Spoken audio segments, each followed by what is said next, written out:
I think that the overall thought when you think about Africa can be quite overwhelming, sometimes quite intangible, because we hear that the need is so great. These kids need Jesus. The most powerful thing for these kids to have is hope.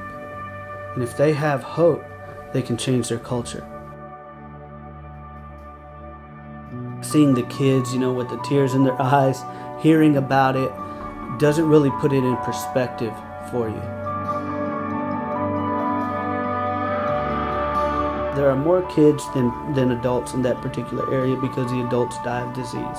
These kids, these little boys and these little girls are left to raise each other. The reality is our church is becoming parents to these kids. The dedication service was crazy. Hey everybody, we are about to dedicate the new building here in Xai Xai, Mozambique, Africa. You can hear already the practice of worship. The kids are gathering, people are coming from around the community.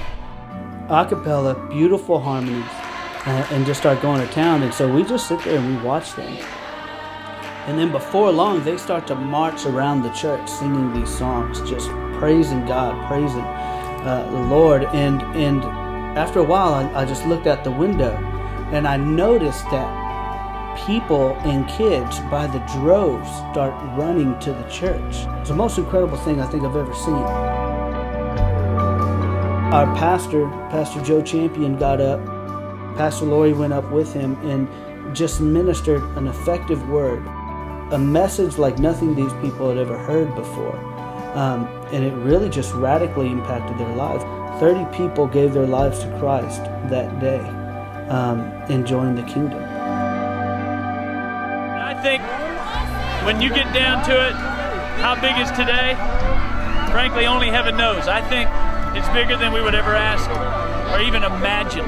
God's doing more than we could ever, I think, be aware of. It's amazing to see what God's done here today. We've had hundreds of people come. We had many people saved today for the very first time, and I'm just honored and privileged to be a part of it. It would be my desire that celebration, I can bring all of celebration here just to see the people rejoice so expressively and so excited about what God is doing. What this is going to lead to is growth and education of leaders, the future leaders of Mozambique, who can change the mindset of that culture and be able to win that country for Christ. And it starts in Xai Xai.